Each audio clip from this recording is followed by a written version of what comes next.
नमस्कार साथियों, daily current affair show में आप सभी का बहुत बहुत स्वागत है। साथियों, आज 26 फरवरी 2026 की तारीख है।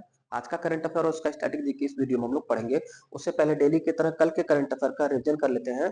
कल पहला प्रश्न था, मेरी रसोई योजना हाल ही में किस राज्य द्वारा शुरू किया गया? तो उत्तर सी, पंजाब राज्य के द्वारा। दूसरा प्रश्न, एआई शिखर सम्मेलन 2027 की मेजबानी कौन सा देश करेगा? तो स्विट्जरलैंड में होगा अगले वर्ष, जो अभी 2026 में हमारे भारत में संपन्न हुआ। अगली बार 2027 में स्विट्जरलैंड के जिनेवा में एआई सम्मेलन होगा। तीसरा प्रश्न, महाराष्ट्र के our lady of grace cathedral को 2025 में कौन सा अवार्ड मिला? तो यूनेस्को अवार्ड प्रदान किया गया है महाराष्ट्र के वसई में स्थित एक चर्च, 475 साल पुराना church, our lady of grace cathedral church को। अगला प्रश्न, बाफ्टा पुरस्कार 2026 में सर्वश्रेष्ठ फिल्म का खिताब किस फिल्म को मिला? तो C, one battle after another, one battle after another movie को बाफ्टा पुरस्कार 2026 में सर्वश्रेष्ठ फिल्म का खिताब मिला। अगला, हाल ही में launch Atal Bihari Vajpayee the internal statesman पुस्तक किसने लिखी है? Atal Bihari Vajpayee the internal statesman पुस्तक अभी लिखा है विजय गोयल ने।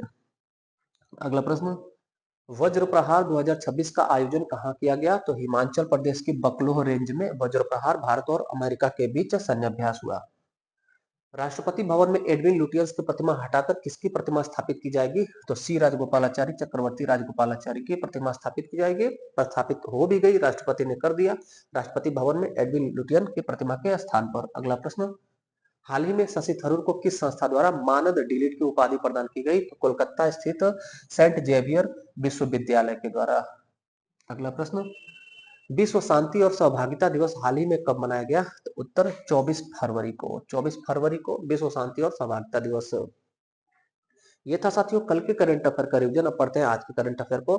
आज का पहला प्रश्न पूछा गया है, हाल ही में नीदरलैंड के सबसे युवा प्रधानमंत्री कौन बने? नीदरलैंड में प्रधानमंत्री पद का चुनाव हो गया। नीदरलैंड में प्रधानमंत्री बन गए रॉब जेटेन। रॉब जेटेन नीदरलैंड के प्रधानमंत्री बन गए साथियों। उत्तर देखिएगा, उत्तर हमारा हो जाएगा बी। डेमोक्रेटिक पार्टी के हैं, किस पार्टी के हैं? डेमोक्रेटिक 66 पार्टी का इनका नाम है, डेमोक्रेटिक 66 पार्टी। साथियों, नीदरलैंड वही देश है जिसने 2001 में अपने देश में समलैंगिक विवाह को मान्यता दिया था। और ये साथियों रॉब जॉटेन जो है, ये भी रॉब जेटेन, ये भी नीदरलैंड के पहले समलैंगिक प्रधानमंत्री बने हैं। नीदरलैंड के पहले समलैंगिक प्रधानमंत्री और नीदरलैंड के सबसे युवा प्रधानमंत्री डेमोक्रेटिक 66 पार्टी के रॉब जेटेन। इसके अलावा साथियों समलैंगिक प्रधानमंत्रियों का लिस्ट देख लीजिएगा। प्रथम समलैंगिक प्रधानमंत्री दुनिया में आइसलैंड 2009 में चुनी गई थी, नाम जोहाना सिगुरडॉटिर। ये महिला साथियों जोहाना सिगुरडॉटिर प्रथम समलैंगिक प्रधानमंत्री बनी थी दुनिया में किसी देश में? आइसलैंड में 2009 में। पुरुष में अगर समलैंगिक बात किया जाए तो प्रथम पुरुष समलैंगिक प्रधानमंत्री लग्जमबर्ग में 2013 में बने थे, नाम जेवियर बैटेल। प्रथम पुरुष समलैंगिक प्रधानमंत्री जेवियर बैटेल, लग्जमबर्ग। प्रथम समलैंगिक प्रधानमंत्री या प्रथम महिला समलैंगिक प्रधानमंत्री तो आइसलैंड 2009 जोहाना सिगुरडॉटर। नीदरलैंड ने अपने देश में समलैंगिक विवाह को मान्यता कब दिया? 2001 में। और नीदरलैंड के बारे में स्टैटिक जी के हम लोग थोड़ा सा देखते हैं साथियों। नीदरलैंड, यहाँ के लोगों को डच कहा जाता है और इस देश का एक अन्य नाम है हॉलैंड। हॉलैंड भी इस देश का नाम है। इसकी राजधानी साथियों एम्स्टर्डम, नीदरलैंड की राजधानी एम्स्टर्डम है। एम्स्टर्डम यहाँ की राजधानी है, एम्स्टर्डम।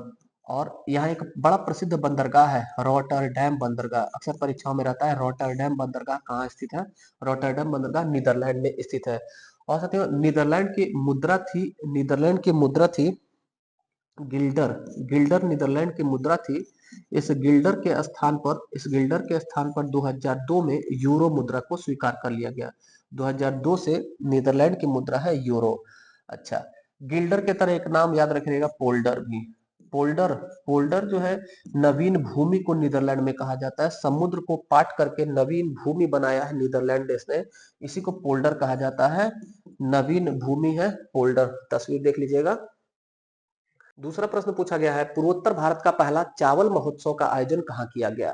पूर्वोत्तर भारत में पहली बार चावल महोत्सव हुआ है साथियों, उत्तर होगा नागालैंड में। नागालैंड में पहली बार भारत में स्थित पूर्वोत्तर भारत का चावल महोत्सव संपन्न हुआ है। इसके अलावा साथियों खाद्यान्न या चावल महोत्सव एक होता है, अली आय महोत्सव, एक भोगाली बिहू होता है, ये असम में मनाया जाता है, ये भी जो है चावल महोत्सव ही है। वांगला महोत्सव मनाया जाता है, ये भी खाद्यान्न उत्पादन से संबंधित महोत्सव साथियों, मेघालय में मनाया जाता है। इसके अलावा नागालैंड ने, याद रखेंगे, नागालैंड ने अभी हाल ही में साथियों पहला सोयाबीन महोत्सव भी मनाया है। पहला सोयाबीन महोत्सव किस राज्य में मनाया गया? पहला सोयाबीन महोत्सव नागालैंड में मनाया गया। इसका थीम पूछा गया एक एग्जाम में, ध्यान रखिएगा, आगे भी पूछा जा सकता है। खेत से दावत तक, खेत से दावत खेत से दावत तक, ये थीम था पहला सोयाबीन महोत्सव जो नागालैंड में हुआ था। अभी क्या है, पूर्वोत्तर भारत का पहला चावल महोत्सव हो रहा है नागालैंड राज्य में। तीसरा प्रश्न पूछा गया है, वृंदावनी वस्त्र संबंधी कल्चरल म्यूजियम प्रोजेक्ट का शिलान्यास कहाँ किया गया? तो देखिए साथियों, वृंदावन अगर लिखा हुआ है तो मथुरा टिक ने कर दीजिएगा जल्दीबाजी में, इसीलिए करंट अफेयर पढ़ना जरूरी होता है। वृंदावनी वस्त्र संबंधी एक म्यूजियम प्रोजेक्ट का शिलान्यास हुआ है असम की गुवाहाटी में। उत्तर हमारा हो जाएगा असम के गुवाहाटी के खानापारा में। असम के मुख्यमंत्री हेमंत बिस्वा शर्मा, इन्होंने इसका शिलान्यास किया। वृंदावनी वस्त्र क्या है? तो ये साथियों, ये वैष्णव संत थे, मध्यकाल के प्रसिद्ध वैष्णव संत शंकर देव, इन्हीं के मार्गदर्शन में इसको तैयार किया गया था, इस विशेष वस्त्र को, जिसका संबंध है साथियों श्री कृष्ण से संबंधित है, भगवान श्री कृष्ण से संबंधित है वृंदावनी वस्त्र। इसी का कल्चरल म्यूजियम प्रोजेक्ट का शिलान्यास गुवाहाटी के खानापारा में हुआ है। शंकर देव के बारे में ध्यान रहे एक बात, शंकर देव साथियों सत्रिया बड़ा प्रसिद्ध एक नृत्य है, सत्रिया नृत्य के जनक भी हैं। सत्रिया नृत्य के जनक वैष्णव संत शंकर देव, और इनका स्थान जो है, क्षेत्र पूछा जाए तो पूर्वोत्तर में असम। चौथा प्रश्न है, एचआईवी से बचाव की इंजेक्शन वाली दवा लेनाका पावीर शुरू करने वाला दुनिया का पहला देश कौन बना? मोस्ट इंपॉर्टेंट साथियों, लेनाका पावीर क्या है, चर्चा में रहा लेनाका पावीर। ये एचआईवी के संक्रमण का एक वैक्सीन है, इंजेक्शन है। इसको दुनिया का पहला देश है जिम्बाब्वे जिसने शुरू कर दिया अपने यहाँ, जिम्बाब्वे ने एचआईवी से बचाव की इंजेक्शन वाली दवा लेनाका पावीर शुरू किया है। देखिए साथियों, इसका डिटेल थोड़ा सा, जिम्बाब्वे की राजधानी है हरारे, जिम्बाब्वे का राजधानी हरारे, और इसका पुराना नाम, जिम्बाब्वे का पुराना नाम है दक्षिण रोडेशिया, दक्षिण रोडेशिया। एक्चुअली में साथियों, ये अफ्रीका महाद्वीप का देश है। अफ्रीका महाद्वीप में एक देश था, पुराना नाम उसका था रोडेशिया। अफ्रीका महाद्वीप में रोडेशिया देश था। इस रोडेशिया देश का उत्तर हिस्सा जाम्बिया कहलाया। दो हिस्सा हुआ, उत्तर और दक्षिण। तो उत्तरी अमेरिका, उत्तरी जो रोडेशिया था उसको जाम्बिया कहा गया, और दक्षिण में जिम्बाब्वे, दक्षिण रोडेशिया जिम्बाब्वे। तो नाम पूछा जाए, जिम्बाब्वे का पुराना नाम तो दक्षिण रोडेशिया, और जाम्बिया का पुराना नाम उत्तरी रोडेशिया।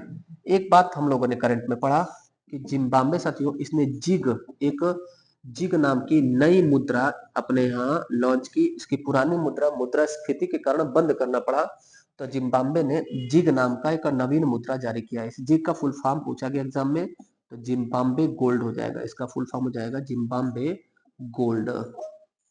इसी ने साथियों, जिम्बाब्वे देश ने लेनाका पावीर नाम से एक वैक्सीन शुरू किया है, किसका? एचआईवी का। जिम्बाब्वे के साथियों राष्ट्रपति कौन है, प्रेसिडेंट कौन है? तो एमरसन मंगवावा, यहाँ लिखे हैं देखिएगा, एमरसन मंगवावा,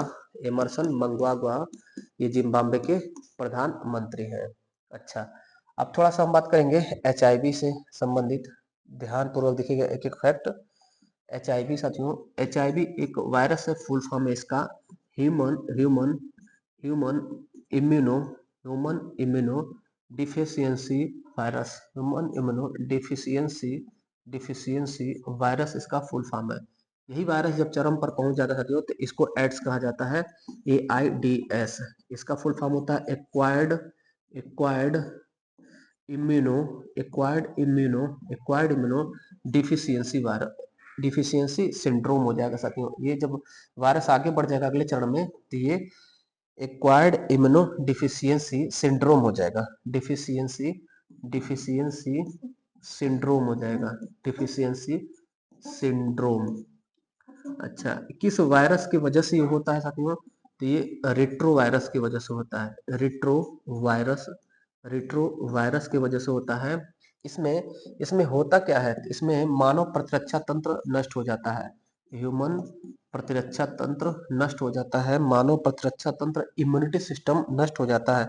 कोई भी बीमारी होगा तो वो ठीक नहीं होगा, उस बीमारी से डेथ हो जाएगी व्यक्ति की, वही होता है इम्यूनिटी सिस्टम साथियों। एंटीबॉडी तोड़ देगा, प्रतिरक्षा तंत्र टूट जाएगा, एंटीबॉडी टूट जाएगी, इम्यूनिटी सिस्टम वीक हो जाएगा। कोई भी बीमारी होगा, जुकाम हुआ, बुखार हुआ, तो वो ठीक नहीं होगा और उसी न ठीक होने के कारण, रिकवर न होने के कारण मनुष्य की डेथ हो जाएगी। तो मानव प्रतिरक्षा तंत्र को समाप्त कर देता है एड्स बीमारी। इसके जागरूकता के लिए साथियों 1 दिसंबर को हर साल एड्स दिवस मनाया जाता है। विश्व एड्स जागरूकता दिवस कब मनाया जाता है? 1 दिसंबर को मनाया जाता है। इसका टेस्ट होता है, इसका जांच होता है, एक उसको क्या बोलते हैं, जैसे साथियों टाइफाइड के लिए विडोल टेस्ट होता है, ऐसे ही एड्स की जांच किससे होता है? तो एलिसा टेस्ट, ALISA, ये भी फुल फॉर्म हमारे एग्जाम में पूछा गया है, ध्यान रखिएगा।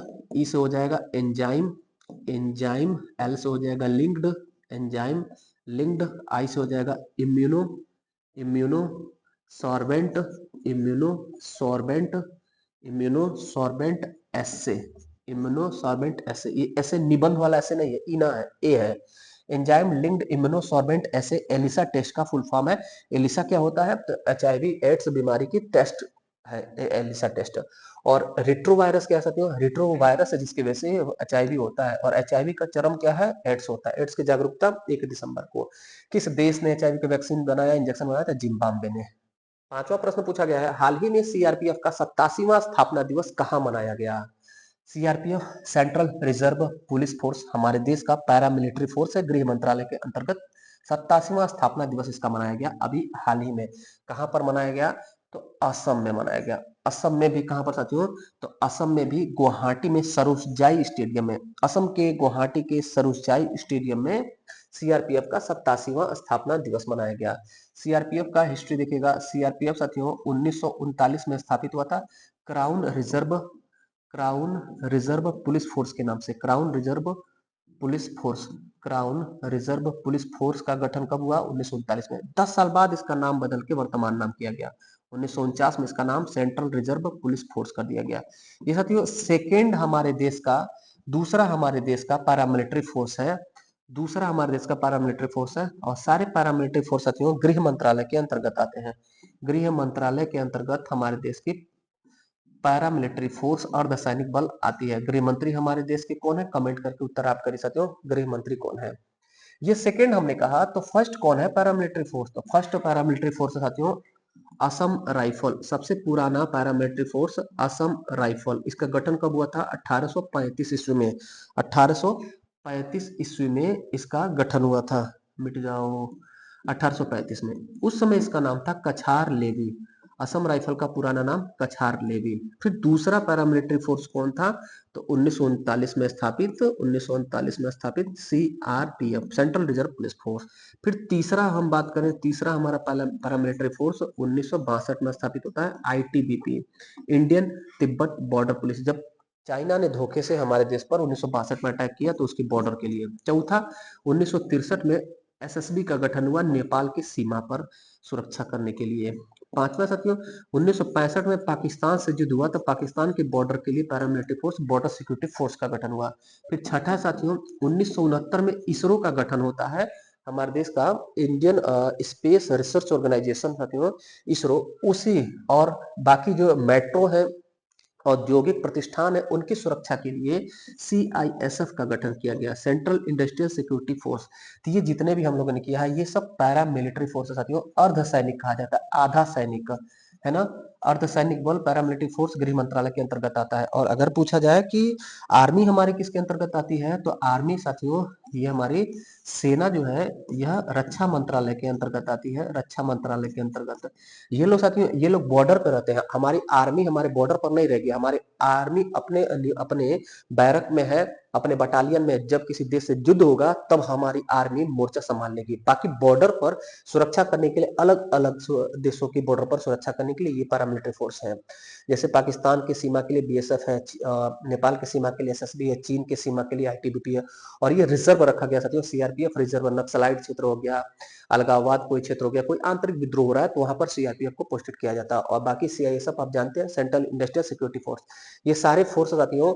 और एक आपको याद रखना है दिल्ली पुलिस, ये दिल्ली पुलिस पूरे भारत का एकमात्र ऐसा राज्य जहां पर राज्य अपने यहाँ पुलिस की भर्ती नहीं करती है, वहां की केंद्रीय पुलिस, केंद्र सरकार पुलिस भर्ती करती है, वो दिल्ली पुलिस। जैसे साथियों उत्तर प्रदेश पुलिस यूपी सरकार भर्ती करती है, बिहार पुलिस बिहार सरकार भर्ती करती है, एमपी पुलिस एमपी सरकार करती है, लेकिन दिल्ली पुलिस केंद्र के अंतर्गत आती है। तो दिल्ली पुलिस और ये जितने भी एग्जाम है यही आप परीक्षा देते हैं एसएससी जीडी का। एसएससी जीडी से जो जनरल ड्यूटी पोस्टेड होते हैं वो लोग दिल्ली पुलिस और ये पैरामिलिट्री फोर्स का एग्जाम देते हैं। आगे बढ़ते हैं। छठा प्रश्न है, पहले नेशनल दिव्यांगजन क्रिकेट स्पोर्ट्स फेस्टिवल 2026 का उद्घाटन कहाँ किया गया? पहली बार हो रहा है नेशनल दिव्यांगजन क्रिकेट स्पोर्ट्स फेस्टिवल है, ऐसा तो क्रिकेट स्पोर्ट्स का एक महोत्सव है, फेस्टिवल है, बड़ा अद्भुत है, पहली बार हो रहा है, महत्वपूर्ण हो जा रहा है। होगा कहाँ पर देखिएगा साथियों, ये होगा मध्य प्रदेश में, और मध्य प्रदेश में भोपाल में होगा। मध्य प्रदेश में भोपाल में मुख्यमंत्री हैं मोहन यादव, इन्होंने इसका उद्घाटन भी कर दिया। और इस टूर्नामेंट महोत्सव का थीम है not out 100, not out at the rate 100, not out at the rate 100 theme था। देश का पहला नेशनल दिव्यांगजन क्रिकेट स्पोर्ट्स फेस्टिवल। ये साथियों दिव्यांगजन जो क्रिकेट खिलाड़ी हैं उनका स्पोर्ट्स का ये फेस्टिवल है, महोत्सव है। इसमें लगातार 100 घंटा, लगातार 100 घंटा 250 प्लस दिव्यांग क्रिकेट खिलाड़ी खेलेंगे। और एक रिकॉर्ड भी बनेगा, लगातार 100 घंटा, एक ही टीम एक ही खिलाड़ी नहीं खेलेगा साथियों, एक एक करके खेलेंगे, लेकिन लगातार 100 घंटा खेलेंगे, इसीलिए इसका नाम है not out at the rate 100, ध्यान रखिएगा। बाकी साथियों क्रिकेट से आपको याद होगा वर्तमान में आईसीसी 2020 विश्व कप हो रहा है। आईसीसी 2020 विश्व कप 2026 किस देश में हो रहा है? तो भारत और श्रीलंका में हो रहा है। और बाकी जब रिजल्ट आ जाएगा, परिणाम आ जाएगा, समापन हो जाएगा, तब उसका हम लोग करंट अफेयर पढ़ा जाएगा। अगला प्रश्न देखिएगा, सातवां प्रश्न है, केंद्रीय उत्पाद शुल्क दिवस प्रत्येक वर्ष मनाया जाता है। केंद्रीय उत्पाद शुल्क दिवस प्रत्येक वर्ष मनाया जाता है 24 फरवरी को। हर साल 24 फरवरी को केंद्रीय उत्पाद शुल्क दिवस मनाया जाता है। उत्पाद शुल्क दिवस है साथियों। इसका थीम था इस वर्ष digital integration for transparent taxation. Digital integration for transparent taxation केंद्रीय उत्पाद शुल्क 24 फरवरी का थीम था। ये क्यों मनाया जाता है? केंद्रीय उत्पाद शुल्क दिवस मनाया जाता है क्योंकि 24 फरवरी 1944 ईस्वी को हमारे देश में नमक कानून और केंद्रीय उत्पाद शुल्क लागू होता है। केंद्रीय उत्पाद शुल्क और नमक कानून हमारे देश में कब लागू हुआ? 24 फरवरी 1944 को। याद रहे साथियों 1944 में एक लियाकत देसाई फार्मूला भी आया था। एल लियाकत और देसाई फार्मूला, हमारे देश में इतिहास में लियाकत देसाई फार्मूला कब आया था? 1944 में आया था। अगला प्रश्न देखिएगा, किस राज्य या केंद्र शासित प्रदेश में ई बाइक दीदी योजना शुरू की जाएगी? उत्तर हो जाएगा दिल्ली। दिल्ली में साथियों, दिल्ली ने भारत टैक्सी जो हमारे भारत सरकार की सहकारिता आधारित पहले टैक्सी ई सर्विस है, उस भारत टैक्सी के साथ समझौता करने वाला पहला केंद्र शासित राज्य दिल्ली बन गया। इसी के अंतर्गत साथियों दिल्ली राज्य में लाइसेंसधारी और प्रशिक्षित जो महिलाएं होंगी, गाड़ी चलाने वाली, कैब चलाने वाली, स्कूटी चलाने वाली, वो जो है इसके तहत नियुक्त होंगी ई बाइक दीदी। इसमें फोर व्हीलर नहीं होगा साथियों, सिर्फ बाइक स्कूटी ही रहेगा। ई बाइक दीदी में स्कूटी रहेगा और बिल प्रशिक्षित और जिनके पास लाइसेंस रहेगा ऐसी महिलाएं रहेंगी। और महिलाओं को वो जो है शुरुआती चरण में पायलट प्रोजेक्ट पर ये शुरू हुआ है, महिलाओं को एयरपोर्ट, मेट्रो स्टेशन, चुनिंदा स्थानों पर, चयनित पायलट प्रोजेक्ट के स्थानों पर छोड़ने का काम करेगी। आगे उसका विस्तार किया जाएगा। तो ई बाइक दीदी योजना दिल्ली भारत टैक्सी के अंतर्गत इसको शुरू किया गया। अगला प्रश्न, पूर्व रेल मंत्री मुकुल राय का हाल ही में कहां पर निधन हुआ? उत्तर हो जाएगा सी, पश्चिम बंगाल। पश्चिम बंगाल के ये राजनेता है साथियों, इनको पश्चिम बंगाल का चाणक्य कहा जाता है। पश्चिम बंगाल का चाणक्य उपनाम किसे दिया जाता है राजनीति में? तो मुकुल राय को। इन्हीं का अभी हाल ही में डेथ हो गया। तब पश्चिम बंगाल के थे साथियों और हमारे देश के पूर्व में रेल मंत्री रहे थे। वर्तमान में हमारे देश के रेल मंत्री हैं अश्विनी वैष्णव जी। और हमारे देश के प्रथम रेल मंत्री कौन थे? इसका उत्तर आप कमेंट करिए, हमारे देश के प्रथम रेल मंत्री कौन है? अच्छा साथी, मुकुल राय के बारे में एक बात और ध्यान रखिएगा, मुकुल राय ने टीएमसी जो है पार्टी, तृणमूल कांग्रेस पार्टी है, इसी के संस्थापक सदस्य में रहे हैं, संस्थापक सदस्य रहे हैं। तृणमूल कांग्रेस पार्टी के, और फिर बाद में इन्होंने भारतीय जनता पार्टी को ज्वाइन कर लिया था। अगला प्रश्न 10वां प्रश्न देखिएगा और अंतिम प्रश्न रहेगा, नीति आयोग के नए सीईओ कौन बने? नीति आयोग के सीईओ बनी है साथियों निधि छिब्बर जी, जो पूर्व में सीबीएसई की चेयरमैन थी साथियों, सीबीएसई की पूर्व चेयरमैन निधि छिब्बर, और वर्तमान में यह विकास निगरानी और मूल्यांकन कार्यालय में महानिदेशक है, डीजी हैं। वर्तमान में निधि छिब्बर क्या है? विकास निगरानी और मूल्यांकन कार्यालय में महानिदेशक। इन्हीं को अतिरिक्त कार्यभार सौंपा गया है, अभी चार्ज पर है साथियों, इंचार्ज है, परमानेंट नहीं है, नीति आयोग में सीईओ बनी है। बाकी नीति आयोग से क्वेश्चन आया था, नीति आयोग को हम लोग देखते हैं। नीति आयोग का गठन हुआ था 1 जनवरी 2015 को, किसके स्थान पर? योजना आयोग के स्थान पर। नीति का फुल फॉर्म क्या है? National institute for transforming India, national institute for transforming India नीति का फुल फॉर्म है। गठन हुआ 1 जनवरी 2015 को। इसके नीति आयोग के अध्यक्ष कौन होते हैं? तो प्रधानमंत्री पदेन अध्यक्ष होते हैं। तो वर्तमान में मोदी जी हैं, और पहले भी नीति आयोग के अध्यक्ष मोदी जी थे। उपाध्यक्ष की बात की जाए तो वर्तमान में उपाध्यक्ष है सुमन के बेरी, सुमन के बेरी वर्तमान में उपाध्यक्ष है। और सीईओ अगर वर्तमान में पूछा जाए तो सीईओ वर्तमान में वीवीआर सुब्रमण्यम थे, वीवीआर सुब्रमण्यम वर्तमान में सीईओ थे। इन्हीं का कार्यकाल समाप्त हुआ है साथियों, और अब जो है अभी निधि छिब्बर को अस्थायी मतलब कि इंचार्ज सीईओ बनाया गया है, फिर परमानेंट भी हो जाएंगे साथियों। और श्री सिंधु खुल्लर नाम लिखा गया, ये प्रथम नीति आयोग के प्रथम सीईओ थे, नीति आयोग के प्रथम सीईओ श्री सिंधु खुल्लर। और नीति आयोग के प्रथम उपाध्यक्ष पूछा जाए, जैसे ये वर्तमान में उपाध्यक्ष है, फर्स्ट उपाध्यक्ष पूछा जाए नीति आयोग के तो अरविंद पनगड़िया। और नीति आयोग के प्रथम सीईओ कौन? तो श्री सिंधु खुल्लर। नीति आयोग के प्रथम CEO, first chief executive officer NITI Aayog, तो श्री सिंधु खुल्लर। नीति आयोग साथियों हमारे देश में थिंक टैंक है। नीति आयोग क्या है? थिंक टैंक है। किस संस्थान को थिंक टैंक कहा जाता है? ध्यान रखिएगा, तो नीति आयोग को कहा जाता है। ये था साथियों आज का 10 महत्वपूर्ण करंट अफेयर। कैसा लगा आज का क्लास? फीडबैक जरूर दीजिएगा। कोई भी डाउट होगा, क्वेश्चन होगा तो कमेंट करिएगा। बाकी मिलते हैं फिर अगली क्लास में, तब तक के लिए धन्यवाद। जय हिंद।